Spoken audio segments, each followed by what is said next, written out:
kita semua. Maju-juang, oras, jauh. Saya pikir kita semua bergembira, bersukacita di tengah-tengah dunia yang penuh dengan kesulitan. Mungkin ada di antara kita yang masih kurang sehat. Mungkin ada di antara kita yang datang ke gereja ini membawa beban yang banyak. Mungkin ada di antara kita tadi selama ibadah ada yang meneteskan air mata, mengingat bagaimana masalah demi masalah terus datang dalam kehidupan. Mungkin ada di antara kita yang merasa seperti jenuh, sudah berkali-kali berdoa, tapi sepertinya Tuhan berdiam diri. Saat ini kita harus katakan kepada Tuhan bahwa kita percaya kepada Tuhan dan Dia akan melepaskan kita. Amin, saudara. Untuk itulah kita harus gantikan keluh kesah kita dengan nyanyian dan puji-pujian. Saya ingin semua pemain musik dulu memainkan musiknya di sini, mana Ikel sama saya, ingin kita sama-sama menyanyikan lagu ini, saudara. Apapun masalahmu, apapun sedang bebanmu, mari kita nyanyikan lagu ini dengan penuh semangat. Ya Tuhan, saudara-saudara, jangan pernah lebih fokus kita kepada masalah. Jangan pernah kita terpesona dengan dunia ini, tapi kita harus terpesona hanya kepada Tuhan. Oke, musik. Mari kita nyanyikan dengan sungguh-sungguh, dan saya percaya sepulang dari gereja ini akan ada kekuatan, akan ada kelepasan, akan ada kesembuhan. Kalau kita percaya, karena sahabat ini kita sudah berikan yang terbaik untuk Tuhan. Amin. Maka kita akan diberkatinya ketika kita pulang dari rumah Tuhan. Kita nyanyikan dulu lagu ini. Sambil kita nyanyikan, boleh saudara juga berdoa dalam hati.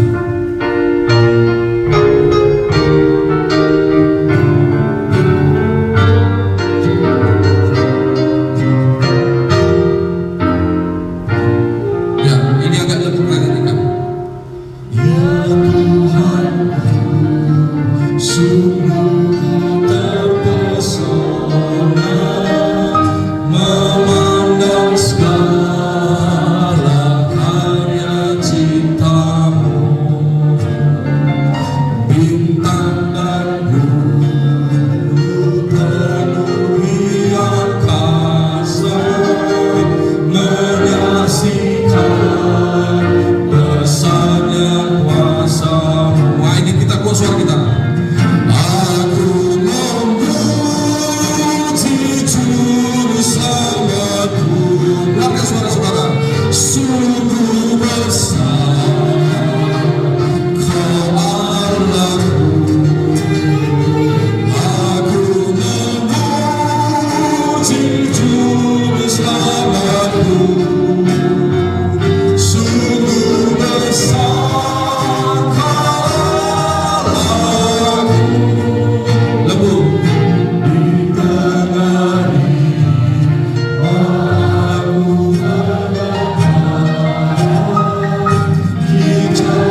saudara akan bisa rasakan Tuhan ada di dalam diri. Amin, saudara. Nanti lama-lama kalau saudara bernyanyi, suaramu akan mulai menghilang, maka air matamu yang akan bercucuran, membayangkan bagaimana kasih Tuhan yang besar kepada kita. Saudara-saudara, firman Tuhan yang saya mau bawakan kepada kita adalah sebuah pertanyaan. Kepada siapakah engkau berharap? Siapakah engkau andalkan di dalam dunia ini? Ayat yang kita baca dalam Yeremia 17 ayat 5-8. Beginilah firman Tuhan. Terkutuklah orang yang mengandalkan manusia, yang mengandalkan kekuatannya sendiri, dan hatinya menjauh dari Tuhan. Saudara, ada tiga orang yang dikutuk oleh Tuhan. Ingat ini. Jadi kutukan bukan saja kepada orang yang tidak menghormati orang tuanya, tapi ada kutukan Tuhan. Satu, kepada orang yang mengandalkan manusia. Yang kedua, yang mengandalkan kekuatannya, kepintarannya, kekayaannya. Yang ketiga, yang hatinya menjauh dari Tuhan. Kemudian ayat 7, diberkatilah orang yang mengandalkan Tuhan, yang menaruh harapannya pada Tuhan. Ada dua tipe manusia yang diberkati Tuhan. Yang pertama selalu mengandalkan Tuhan, dan yang kedua selalu menaruh harapannya kepada Tuhan. Selalu dia berharap kepada Tuhan. Mau hari esok bagaimana pulangnya, dia berharap kepada Tuhan dan diandalkan Tuhan. Saudara mungkin pernah mendengar kisah ini dan sudah difilmkan, yaitu kapal yang terkenal Titanic yang pada tahun 1912 tepatnya bulan April terjadi di sana sesuatu. Kapal penumpang ini paling mewah dan terbesar di dunia pada saat itu. Kenapa saya katakan panjangnya aja 270 meter, beratnya 15,5 ton. Di bagian dasar kapal ini ada dua bagian pelapis yang memberikan perlindungan ganda. Kapal ini dibuat biayanya 6 triliun rupiah, sangat besar biayanya. Disebut kapal ini hotel atau istana bintang 5 yang terapi. Ada lapangan tenis dan ruang fitness mewah. Baik tahun 1912, saudara, sudah ada ini kapal, kurang lebih 110 tahun lalu. Ada kolam renang ukuran besar di kapal Titanic ini. Ada ruangan dansa ballroom yang sangat luas di kapal ini. Ada restoran super mewah di kapal ini. Ada kasino, tempat berjudi di kapal ini. Wah, enak sekali. Ada lift. Kita mungkin baru beberapa tahun ini kenal yang namanya lift ya. Waktu saya kecil pun saya pikir nggak ada lift. Dulu naik eskalator kalau mau ke mall atau kapal. Tapi tahun 1912 dalam kapal ada lift. Dalam kapal ada lift. Bayangkan rancangan kapal ini. Kapal ini dirancang jika terjadi tabrakan, kapal akan tetap bisa terapung di laut. Itu makanya ada dua lapisan di bawah kapal ini. Jadi kalau tabrakan katanya tidak akan pernah tenggelam. Namanya Titanic berasal dari nama super dewa yang mempunyai kekuatan supernatural. Bahkan para insinyur saking sombongnya, saudara. Apa katanya? Apa kata insinyur terhadap kapal ini dibuatnya? Tuhan pun tidak bisa menenggelamkan Titanic ini. Mereka sombongnya para insinyur pada saat itu. Dengan pengetahuannya dan kepintarannya berkata Tuhan pun tidak bisa menenggelamkan Titanic ini. Tapi apa yang terjadi? Tidak sampai 1 minggu kapal itu sudah berada di dalam laut. Tidak sampai 1 minggu. Ada kapal sudah 100 tahun baru dia tenggelam karena mungkin sudah mulai banyak kerusakan. Ini dalam kondisi yang masih bagus, prima. Tidak sampai 1 minggu kapal itu sudah tenggelam. Karena Allah tidak menyukai sikap meninggikan diri sendiri. Jelas Tuhanlah yang menenggelamkan kapal ini. Saudara-saudara, pertanyaan buat saya dan saudara adalah, kepada siapakah engkau berharap? Ada 2 model manusia di dunia ini, saudara. Coba kita lihat di mana kita. Ada yang mengandalkan manusia dalam hidupnya, ada yang mengandalkan Allah. Kita lihat contoh zaman kita. Kain, dia mengandalkan dirinya. Dia beribadah menurut kehendaknya. Apa yang disukainya itu diikutinya. Nggak diikutinya lagi petunjuk Tuhan. Harus Tuhan katakan, kau harus mempersembahkan korban bakaran. Tapi karena ini adalah petani yang hebat, sudahlah. Ini pun pasti terima Tuhan. Hati-hati saudara ya, segala sesuatu di luar Alkitab, sekalipun baik menurut saudara, jangan pernah lakukan. Kain beribadah kepada Tuhan menurut kehendak manusia. Habel sebaliknya, apa yang diperintahkan Tuhan dikerjakannya. Tapi dia perhatikan, siapa yang paling sial di sini? Kain atau si Habel? Ketika menurut Tuhan, Habel. Kadang-kadang jalan-jalan pun kita bingung kan. Sering saya dengar itu pertanyaan seperti, kenapa ya udah kita melakukan kehendak Tuhan tapi hidup kita begini? Kain masih hidup ratusan tahun, bahkan dia bisa mendirikan kota-kota. Habel yang setia sama Tuhan mati, saudara. Di mana Tuhan ketika si Kain membunuhnya? Ini kan misteri ilahi. Artinya saya mau kasih tahu, menurut kehendak Tuhan tidak jaminan saudara akan aman-aman saja. Tapi jaminan adalah kita akan masuk surga. Lot, lihat ini. Lot memilih dunia dan kesenangan. Tapi Abraham melihat yang Tuhan senang. Ini ya. Konsep dalam diri kita adalah, apakah kita melihat apa yang kita senangi atau selalu berpikir apa yang Tuhan senangi? Ini tolong kita renungkan dalam apa tujuan hidupmu, apa fokusmu? Apakah kau mengejar apa yang kau senangi atau mengejar apa yang Tuhan senangi? Itu beda, saudara.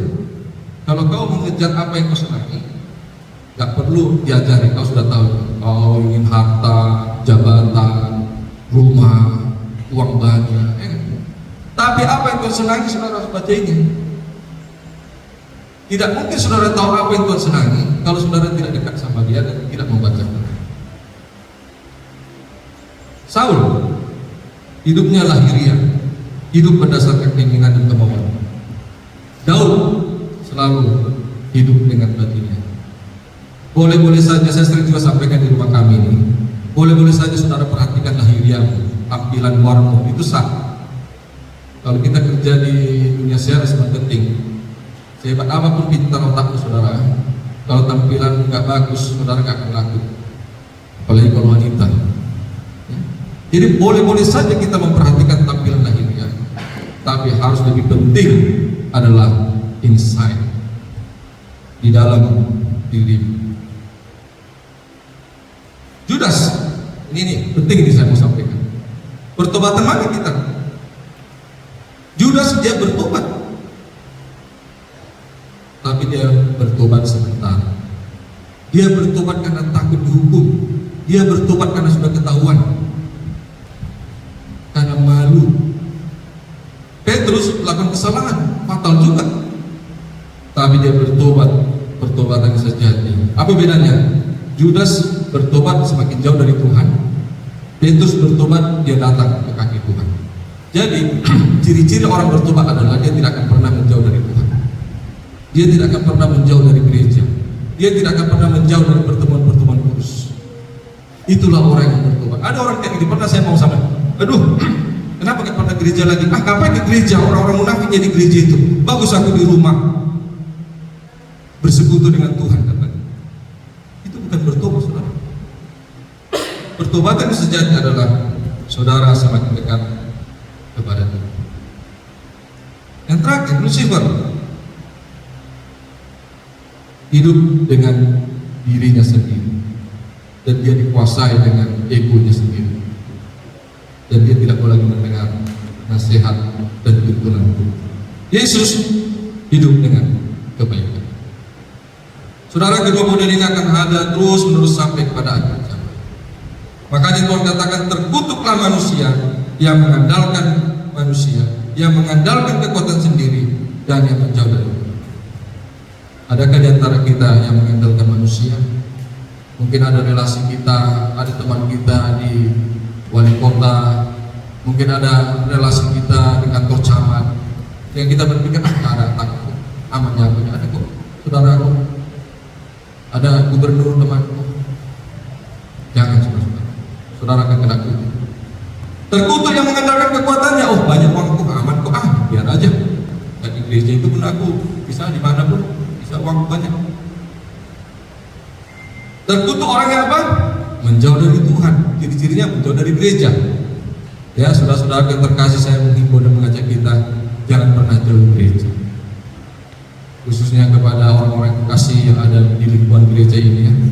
Semakin dekat kau dengan gereja, semakin banyak sebenarnya berkat samamu. Kalau kau terus datang kepada peribadatan. Orang yang mengandalkan manusia seperti semak bulus di malam utara, ya, tidak akan mengalami datangnya keadaan baik. Hidupnya tidak pernah baik. Masuk masalah, muncul lagi masalah, besok datang masalah, terus menerus. Itulah orang yang dikutuk Tuhan. Kemudian apa? Seperti di padang gurun, kering, tidak bahagia, uang banyak, rumah ada, tapi tidak seperti kering hidupnya. Tidak berlimpah dengan sukacita. Ini ciri-ciri orang yang dikutuk Tuhan.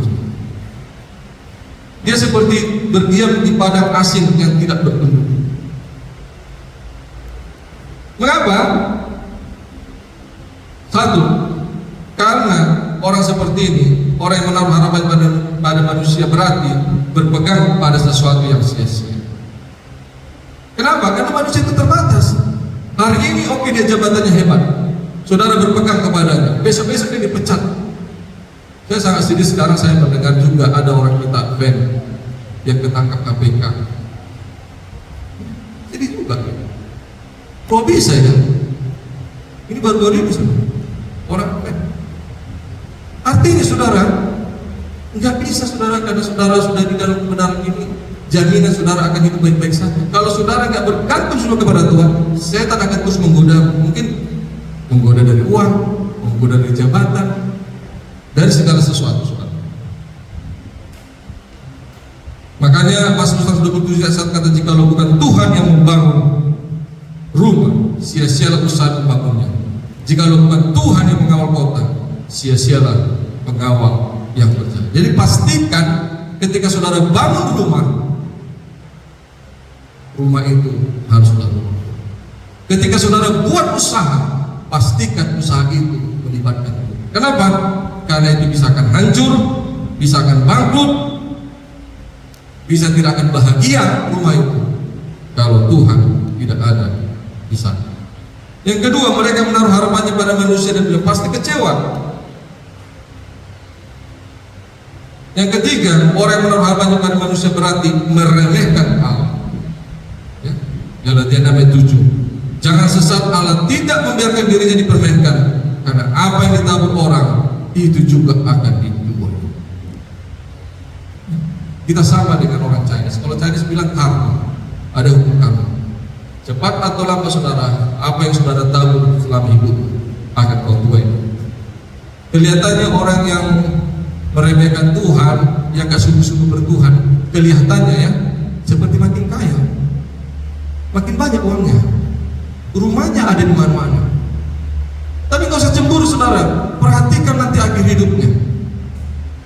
Perbandingkan dengan orang yang setia, yang tadinya sakit-sakit, susah-susah. Perhatikan nanti akhirnya berbeda, saudara, berbeda. Itulah yang disebut dengan apa yang kau tabur akan kau tuai. Kalau kau tabur semak duri, pasti akan kau tuai semak duri, kan? Tapi kalau kau tabur durian, 5 tahun lagi dia akan menjadi pokok dan banyak buah. Artinya, saudara, akhir hidup seseorang itulah akan terlihat apakah dia anak Tuhan atau tidak. Makanya di dalam tulisan Allah katakan tidak ada perkara yang begitu menyakiti hati Allah dan begitu berbahaya kepada jiwa manusia kecuali sifat merasa diri kuat. Perhatikan kalimat ini. Jangan kita merasa diri kuat walaupun kita sudah ketua gereja, walaupun kita pendeta, walaupun kita sudah penginjil. Hati-hati, kita selalu butuh Tuhan dan bergantung kepada. Dari semua dosa-dosa inilah dosa yang paling tidak berpengharapan dan paling susah diperbaiki. Dosa yang merasa diri kuatlah dosa yang paling susah diperbaiki. Nah, kita lihat, diberkatilah orang yang mengandalkan Tuhan. Seperti apa, saudara, katanya? Seperti pohon yang ditanam di tepi air, merambat akarnya ke tepi mata air, tidak mengalami datangnya panas terik, daunnya tetap hijau, tidak khawatir dalam tahun kering, tidak berhenti menghasilkan. Kenapa kita tidak memilih mengandalkan Tuhan, saudara? Padahal janji Tuhan adalah kalau kita mengandalkannya, kita seperti pohon di tanam air. Memang kita akan mengalami masa kekeringan, masa kemarau, tapi janjinya apa? Karena akar kita ke tepi batang air, maka daun kita tidak akan pernah kering. Kita akan selalu menghasilkan buah. Saya selalu memperhatikan orang-orang yang betul-betul setia sama Tuhan. Nggak pernah kok akhirnya hancur hidupnya. Kalaupun naik turun, dia naik turun. Termasuk saya memperhatikan kedua orang tua saya. Hidupnya makin lama makin baik kok.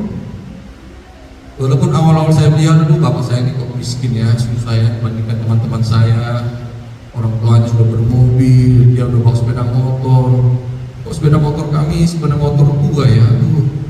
Yang 1 kilometer berkedengaran, kan zaman dulu kan ada sepeda motor yang 2 tak itu sudah teman-temannya. 1 kilometer sudah kedengaran kalau bapak sudah pulang, saudara. Sementara ada kawan-kawan kami udah pakai Honda, kedengaran apa saudara, senyap sus. Karena dia sudah patah. Tapi saudara, yang saya puji-puji waktu berbeda sudah lama meninggal dan hidupnya makin susah dari hari ke hari. Akhirnya saya memperhatikan Tuhan bekerja memang slow, sangat lambat, tapi menuju kepada kebahagiaan. Setan bekerja dengan cepat. Kalau saudara datang sama setan, saudara bilang tidak mau ke gereja, cepat kok saudara kaya. Lihat terus rumahnya di mana-mana, ada lunas. Tapi perhatikan beberapa tahun mendatang, puluhan tahun mendatang, dia akan hancur. Karena setan tidak akan pernah mau memberi sesuatu tanpa imbalan yang akan diambil. Jadi pastikanlah saudara-saudara mengandalkan Tuhan, karena kita seperti pohon yang ditanam di tepi air. Orang yang menaruh harapannya pada Tuhan menyadari dari mana ia berasal. Kita ini, saudara, hanyalah anak manusia. Kita ini adalah debu tanah yang kapan saja bisa berakhir. Orang yang mengandalkan Tuhan adalah orang yang tak pernah dikecewakan. Itu makanya kata Tuhan, serahkanlah hidupmu kepada Tuhan dan percayalah kepadanya, dan Ia akan bertindak. Berkat yang diberikan Tuhan, hidupnya tidak akan pernah kekurangan. Hidupnya tidak diliputi kekhawatiran. Hidupnya akan selalu menghasilkan. Kita harus percaya ini, saudara, bahwa hidup orang yang mengandalkan Tuhan tidak akan pernah berkekurangan. Mungkin hari ini kurang, tapi artinya berkekurangan di sini terus-menerus berkekurangan. Orang yang hidupnya di Tuhan tidak pernah diliputi kekhawatiran. Ada rasa was-was, ada rasa cemas, tapi itu tidak akan berlangsung lama karena Tuhan akan memberkati. Yeremia 9 ayat 24-23 Tuhan katakan, beginilah firman Tuhan, janganlah orang bijaksana bermegah karena kebijaksanaannya, janganlah orang kuat bermegah karena kekuatannya, Janganlah orang kaya bermegah karena kekayaannya, tapi siapa yang mau bermegah, baiklah yang bermegah karena berikut, bahwa ia memahami dan saya garis bawah itu. Yang penting di hadapan Tuhan adalah kita memahami dan mengenal. Apa artinya memahami, saudara?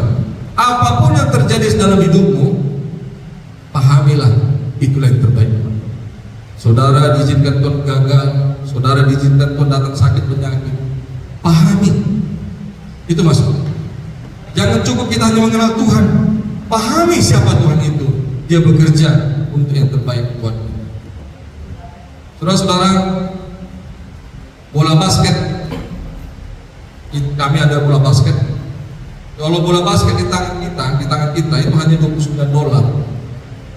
Ya, itu kalau kali 15.000 sekitar 45 ribuan, sekitar 400.000. Tapi bola basket di tangan Michael Jordan nilainya $33 juta. Sama-sama bola basket, saudara. Tergantung di tangan siapa. Baseball di tangan saya bernilai hanya $6. Tetapi baseball di tangan pemain yang terkenal Mark McGwire bernilai 19 juta US dollar. Sama-sama baseball. Raket tenis, kalau dikasih raket tenis sama Pak CP, tahu Pak CP raket tenis kan? Mungkin Bapak akan pajang aja kan? Tidak berguna. Mendingan kasih sama saya pancing, alat pancing. Tapi raket tenis di tangan Roger Federer dapat memenangkan kejuaraan Wimbledon dan dia menjadi orang kaya yang luar biasa. Tongkat di tangan saya hanya dipakai untuk mengusir binatang buas. Saudara mungkin punya tongkat, tapi tongkat di tangan Musa dapat membelah laut. Ketapel di tangan saya hanyalah mainan anak-anak. Ya, waktu saya kecil juga sering ketapel, lihat ada pokok-pokok pohon yang ada huruf E-nya, potong, bikin karet. Saya main-main itu dulu waktu kecil. Itu hanya mainan anak-anak. Tapi ketapel di tangan Daud adalah senjata yang dapat membunuh Goliat yang besar.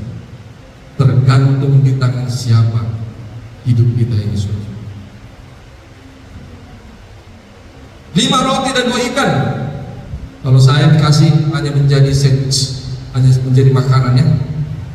Tapi di tangan Tuhan 5 roti dan 2 ikan dapat memberikan makan ribuan orang. Tergantung di tangan siapa. Paku di tangan saya dipakai hanya buat kandang burung, tapi paku di tangan Yesus menghasilkan keselamatan bagi saya dan saudara.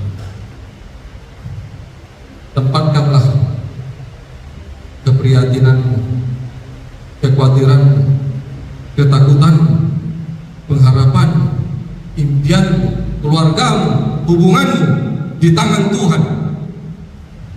Tempatkan semuanya di tangan Tuhan. Letakkan semua di tangan Tuhan. Karena apa, saudara? Karena Filipi 4 ayat 13 berkata, segala perkara dapat kutanggung di dalam Dia yang memberikan kekuatan kepada kita.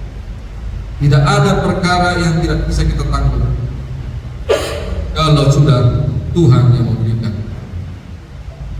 Pertanyaan sekali lagi adalah, pertanyaan terakhir buat saya, saudara, kepada siapakah engkau berharap? Siapakah yang kau andalkan? Inilah kita selalu mengandalkan Tuhan Allah kita. Tuhan memberkati kita. Amin. Sama-sama untuk kita semua. Juang, Oras, jauh. Saya pikir kita semua bergembira, bersukacita di tengah-tengah dunia yang penuh dengan kesulitan. Mungkin ada di antara kita yang masih kurang sehat. Mungkin ada di antara kita yang datang ke gereja ini membawa beban yang banyak. Mungkin ada di antara kita tadi selama ibadah ada yang meneteskan air mata, mengingat bagaimana masalah demi masalah terus datang dalam kehidupan. Mungkin ada di antara kita yang merasa seperti seperti jenuh, sudah berkali-kali berdoa, tapi sepertinya Tuhan berdiam diri. Saat ini kita harus katakan kepada Tuhan bahwa kita percaya kepada Tuhan dan Dia akan melepaskan kita. Amin, saudara. Untuk itulah kita harus gantikan keluh kesah kita dengan nyanyian dan puji-pujian. Saya ingin semua pemain musik dulu memainkan musiknya di sini, mana Ikel sama saya, ingin kita sama-sama menyanyikan lagu ini, saudara. Apapun masalahmu, apapun sedang bebanmu, mari kita nyanyikan lagu ini dengan penuh semangat. Ya Tuhan, saudara-saudara, jangan pernah lebih fokus kita kepada masalah. Jangan pernah kita terpesona dengan dunia ini, tapi kita harus terpesona hanya kepada Tuhan. Oke, musik. Mari kita nyanyikan dengan sungguh-sungguh, dan saya percaya sepulang dari gereja ini akan ada kekuatan, akan ada kelepasan, akan ada kesembuhan. Kalau kita percaya, karena sahabat ini kita sudah berikan yang terbaik untuk Tuhan. Amin. Maka kita akan diberkatinya ketika kita pulang dari rumah Tuhan. Kita nyanyikan dulu lagu ini. Sambil kita nyanyikan, boleh saudara juga berdoa dalam hati.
nanti lama-lama kalau saudara bernyanyi, suara akan mulai menghilang, maka air matamu yang akan bercucuran, membayangkan bagaimana kasih Tuhan yang besar kepada kita. Saudara-saudara, firman Tuhan yang saya mau bawakan kepada kita adalah sebuah pertanyaan. Kepada siapakah engkau berharap? Siapakah engkau andalkan di dalam dunia ini? Ayat yang kita baca dalam Yeremia 17 ayat 5 sampai 8. Beginilah firman Tuhan. Terkutuklah orang yang mengandalkan manusia, yang mengandalkan kekuatannya sendiri, dan hatinya menjauh dari Tuhan. Saudara, ada tiga orang yang dikutuk oleh Tuhan. Ingat ini. Jadi kutukan bukan saja kepada orang yang tidak menghormati orang tuanya, tapi ada kutukan Tuhan. Satu, kepada orang yang mengandalkan manusia. Yang kedua, yang mengandalkan kekuatannya, kepintarannya, kekayaannya. Yang ketiga, yang hatinya menjauh dari Tuhan. Kemudian ayat 7, diberkatilah orang yang mengandalkan Tuhan, yang menaruh harapannya pada Tuhan. Ada dua tipe manusia yang diberkati Tuhan. Yang pertama selalu mengandalkan Tuhan, dan yang kedua selalu menaruh harapannya kepada Tuhan. Selalu dia berharap kepada Tuhan. Mau hari esok bagaimana kelamnya, dia berharap kepada Tuhan dan diandalkan Tuhan. Saudara mungkin pernah mendengar kisah ini dan sudah difilmkan, yaitu kapal yang terkenal Titanic yang pada tahun 1912 tepatnya bulan April terjadi di sana sesuatu. Kapal penumpang ini paling mewah dan terbesar di dunia pada saat itu. Kenapa saya katakan panjangnya aja 270 meter, beratnya 15,5 ton. Di bagian dasar kapal ini ada dua bagian pelapis yang memberikan perlindungan ganda. Kapal ini dibuat biayanya 6 triliun rupiah, sangat besar biayanya. Disebut kapal ini hotel atau istana bintang 5 yang terapi. Ada lapangan tenis dan ruang fitness mewah. Baik tahun 1912 saudara, sudah ada ini kapal, kurang lebih 110 tahun yang lalu. Ada kolam renang ukuran besar di kapal Titanic ini. Ada ruangan dansa ballroom yang sangat luas di kapal ini. Ada restoran super mewah di kapal ini. Ada kasino, tempat berjudi di kapal ini. Oh, enak sekali. Ada lift. Kita mungkin baru beberapa tahun ini kenal yang namanya lift ya. Waktu saya kecil pun saya pikir nggak ada lift. Dulu naik eskalator kalau mau ke mall atau kafe. Tapi tahun 1912 dalam kapal ada lift. Dalam kapal ada lift. Bayangkan rancangan kapal ini. Kapal ini dirancang jika terjadi tabrakan, kapal akan tetap bisa terapung di laut. Itu makanya ada dua lapisan di bawah kapal ini. Jadi kalau tabrakan katanya tidak akan pernah tenggelam. Namanya Titanic berasal dari nama super dewa yang mempunyai kekuatan supernatural. Bahkan para insinyur saking sombongnya saudara. Apa katanya? Apa kata insinyur ini terhadap kapal ini dibuatnya? Tuhan pun tidak bisa menenggelamkan Titanic ini. Bayangkan sombongnya para insinyur pada saat itu. Dengan pengetahuannya dan kepintarannya berkata Tuhan pun tidak bisa menenggelamkan Titanic ini. Tapi apa yang terjadi? Tidak sampai 1 minggu kapal itu sudah berada di dalam laut. Tidak sampai 1 minggu Ada kapal sudah 100 tahun baru dia tenggelam karena mungkin sudah mulai banyak kerusakan. Ini dalam kondisi yang masih bagus, prima. Tidak sampai 1 minggu kapal itu sudah tenggelam. Karena Allah tidak menyukai sikap meninggikan diri sendiri. Jelas Tuhanlah yang menenggelamkan kapal ini. Saudara-saudara, pertanyaan buat saya dan saudara adalah, kepada siapakah engkau berharap? Ada 2 model manusia di dunia ini, saudara. Coba kita lihat di mana kita. Ada yang mengandalkan manusia dalam hidupnya, ada yang mengandalkan Allah. Kita lihat contoh nama kita. Kain, dia mengandalkan dirinya. Dia beribadah menurut kehendaknya. Apa yang disukainya itu diikutinya. Tidak diikutinya lagi petunjuk Tuhan. Padahal Tuhan katakan kau harus mempersembahkan korban bakaran. Tapi karena ini adalah petani yang hebat, sudahlah. Ini pun pasti terima Tuhan. Hati-hati saudara ya, segala sesuatu di luar Alkitab, sekalipun baik menurut saudara, jangan pernah lakukan. Kain beribadah kepada Tuhan menurut kehendak manusia. Habel sebaliknya, apa yang diperintahkan Tuhan dikerjakannya. Tapi dia perhatikan, siapa yang paling sial di sini? Kain atau si Habel? Ketika menurut Tuhan, Habel. Kadang-kadang jalan-jalan Tuhan kita bingung kan? Sering saya dengar itu pertanyaan seperti itu. Kenapa ya udah kita melakukan kehendak Tuhan tapi hidup kita begini? Kain masih hidup ratusan tahun, bahkan dia bisa mendirikan kota-kota.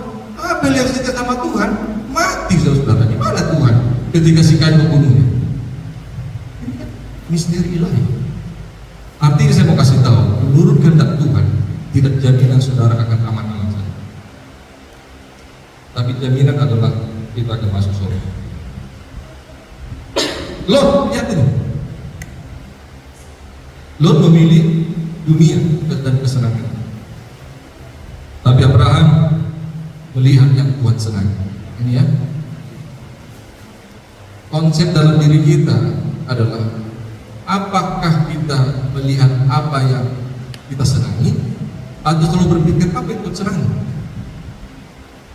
Ini tolong kita renungkan dalam, apa tujuan hidupmu, apa fokusmu?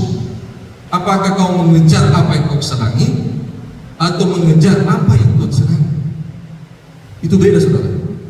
Kalau kau mengejar apa yang kau senangi, gak perlu diajari, kau sudah tahu. Kau ingin harta, jabatan, rumah, uang banyak.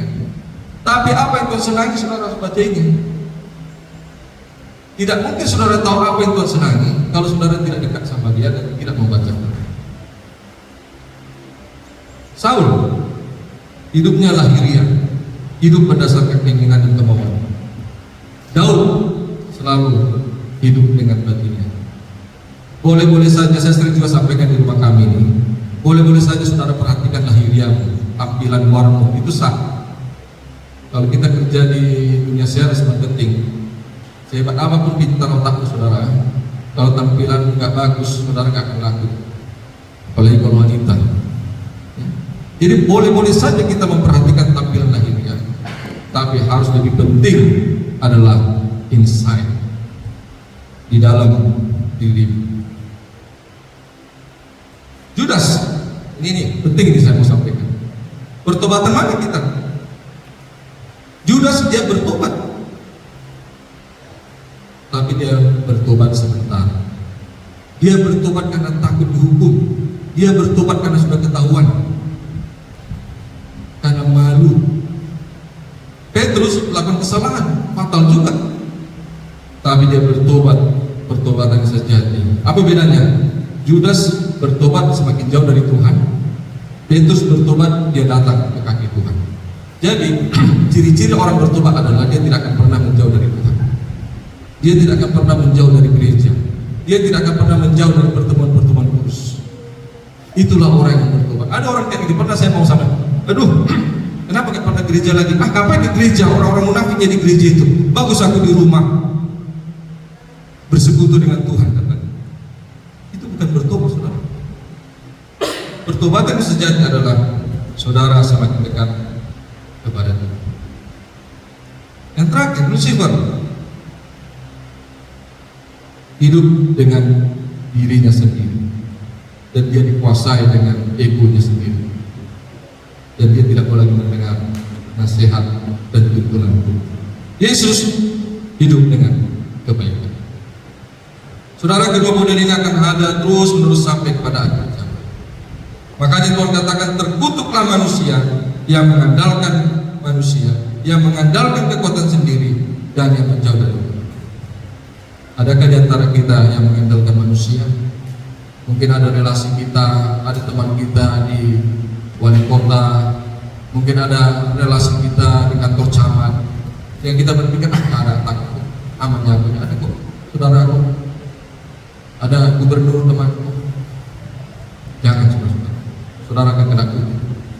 Terkutuk yang mengandalkan kekuatannya, oh banyak uangku, aman kok, biar aja. Dan di gereja itu pun aku bisa dimanapun, bisa uang banyak. Terkutuk orang yang apa? Menjauh dari Tuhan. Ciri-cirinya menjauh dari gereja. Ya, saudara-saudara yang terkasih, saya menghimbau dan mengajak kita, jangan pernah jauh gereja.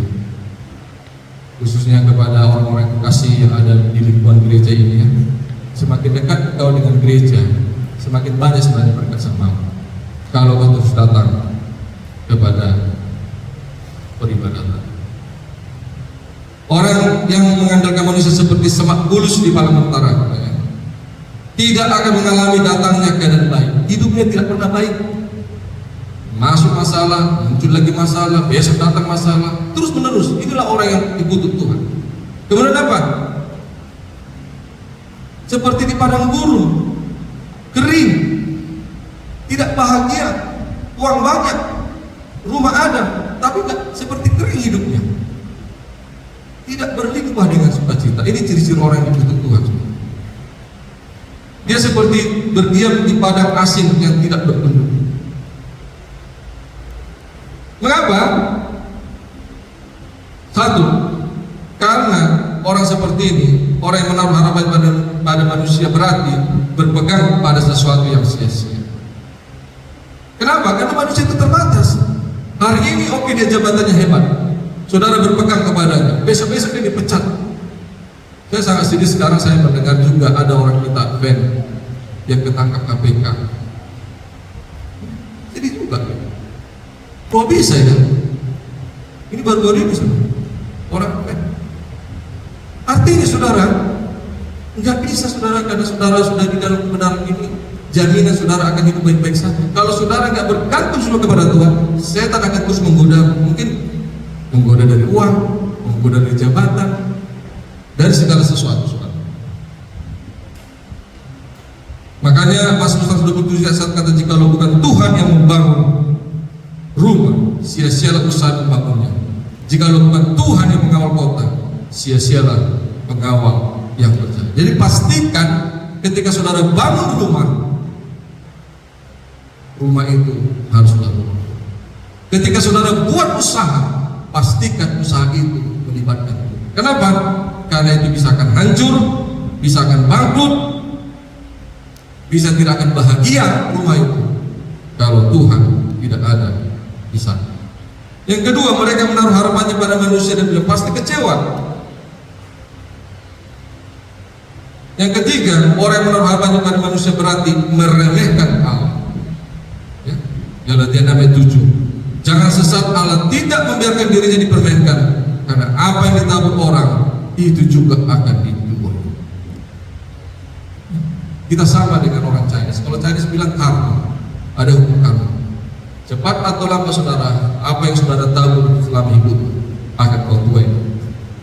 Kelihatannya orang yang meremehkan Tuhan, yang gak sungguh-sungguh bertuhan, kelihatannya ya seperti makin kaya, makin banyak uangnya, rumahnya ada di mana-mana.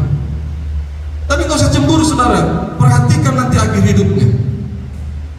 Perbandingkan dengan orang yang setia, yang tadinya sakit-sakit, susah-susah. Perhatikan nanti akhirnya berbeda, saudara, berbeda. Itulah yang disebut dengan apa yang kau tabur akan tertuai. Kalau kau tabur semak duri, pasti akan tertuai semak duri kan. Tapi kalau kau tabur durian, 5 tahun lagi dia akan menjadi pokok dan banyak buah. Artinya saudara, akhir hidup seseorang itulah akan terlihat apakah dia anak Tuhan atau tidak. Makanya di dalam tulisan Allah katakan tidak ada perkara yang begitu menyakiti hati Allah dan begitu berbahaya kepada jiwa manusia kecuali sifat merasa diri kuat. Perhatikan kalimat ini. Jangan kita merasa diri kuat walaupun kita sudah ketua gereja, walaupun kita pendeta, walaupun kita sudah penginjil. Hati-hati, kita selalu butuh Tuhan dan bergantung kepada. Dari semua dosa-dosa inilah dosa yang paling tidak berpengharapan dan paling susah diperbaiki. Dosa yang merasa diri kuatlah dosa yang paling susah diperbaiki. Nah, kita lihat, diberkatilah orang yang mengandalkan Tuhan.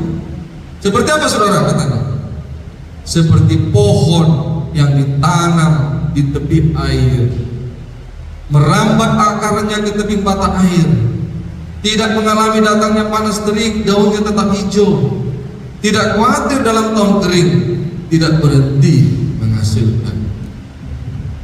Kenapa kita tidak memilih mengandalkan Tuhan, saudara? Padahal janji Tuhan adalah kalau kita mengandalkannya, kita seperti pohon di tanam air. Memang kita akan mengalami masa kekeringan, masa kemarau, tapi janjinya apa? Karena akar kita ke tepi batang air, maka daun kita tidak akan pernah kering. Kita akan selalu menghasilkan buah. Saya selalu memperhatikan orang-orang yang betul-betul setia sama Tuhan. Nggak pernah kok akhirnya hancur hidupnya. Kalaupun naik turun, dia naik turun. Termasuk saya memperhatikan kedua orang tua saya. Hidupnya makin lama makin baik kok. Walaupun awal-awal saya melihat dulu bapak saya ini kok miskin ya, susah ya dibandingkan teman-teman saya. Orang tuanya sudah bermobil, dia udah bawa sepeda motor. Kok sepeda motor kami, sepeda motor tua ya, yang 1 kilometer berkedengaran kan. Zaman dulu kan ada sepeda motor yang 2 tak itu sudah 1 kilometer sudah kedengaran kalau bapak sudah pulang saudara. Sementara ada kawan-kawan kami udah pakai Honda, kedengaran apa saudara, senyap karena dia sudah patah. Tapi saudara, yang saya puji-puji waktu muda itu sudah lama meninggal dan hidupnya makin susah dari hari ke hari. Akhirnya saya memperhatikan Tuhan bekerja memang slow, sangat lambat, tapi menuju kepada kebahagiaan. Setan bekerja dengan cepat. Kalau saudara datang sama setan, saudara bilang tidak mau ke gereja, cepat kok saudara kaya. Lihat itu rumahnya di mana-mana, dadak lunas. Tapi perhatikan beberapa tahun mendatang, puluhan tahun mendatang, dia akan hancur. Karena setan tidak akan pernah mau memberi sesuatu tanpa imbalan yang akan diambil. Jadi pastikanlah saudara-saudara mengandalkan Tuhan, karena kita seperti pohon yang ditanam di tepi air. Orang yang menaruh harapannya pada Tuhan menyadari dari mana ia berasal. Kita ini saudara hanyalah anak manusia. Kita ini adalah debu tanah yang kapan saja bisa berakhir. Orang yang mengandalkan Tuhan adalah orang yang tak pernah dikecewakan. Itu makanya kata Tuhan, serahkanlah hidupmu kepada Tuhan dan percayalah kepadanya, dan Dia akan bertindak. Berkat yang diberikan Tuhan, hidupnya tidak akan pernah kekurangan. Hidupnya tidak diliputi kekhawatiran. Hidupnya akan selalu menghasilkan. Kita harus percaya ini saudara, bahwa hidup orang yang mengandalkan Tuhan tidak akan pernah berkekurangan.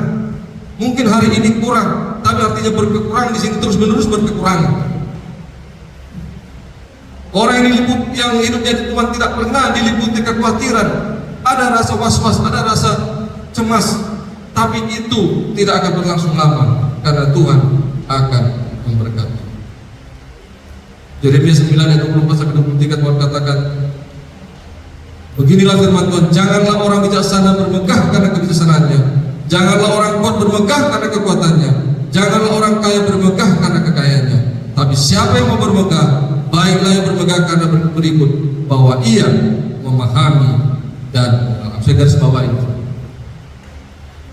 Yang penting di hadapan Tuhan adalah kita memahami dan mengenal. Apa artinya memahami, saudara? Apapun yang terjadi dalam hidupmu, pahamilah itulah yang terbaik. Saudara diizinkan Tuhan gagal, saudara diizinkan Tuhan datang sakit penyakit, pahami. Itu maksudnya. Jangan cukup kita hanya mengenal Tuhan, pahami siapa Tuhan itu. Dia bekerja untuk yang terbaik buat kita. Saudara-saudara, bola basket, kami ada bola basket. Kalau bola basket di tangan kita itu hanya $29. Ya, itu kalau kali 15.000 sekitar 45 ribuan, sekitar 400 ribu. Tapi bola basket di tangan Michael Jordan nilainya $33 juta. Sama-sama bola basket, saudara. Tergantung di tangan siapa. Baseball di tangan saya bernilai hanya $6. Tetapi baseball di tangan pemain yang terkenal Mark McGwire bernilai 19 juta US dollar. Sama-sama baseball. Raket tenis, terasa kalau dikasih raket tenis sama Pak CP, tahu Pak CP raket tenis kan? Mungkin Bapak akan pajang aja kan? Tidak berguna. Mendingan kasih sama saya pancing, katanya, kalau pancing.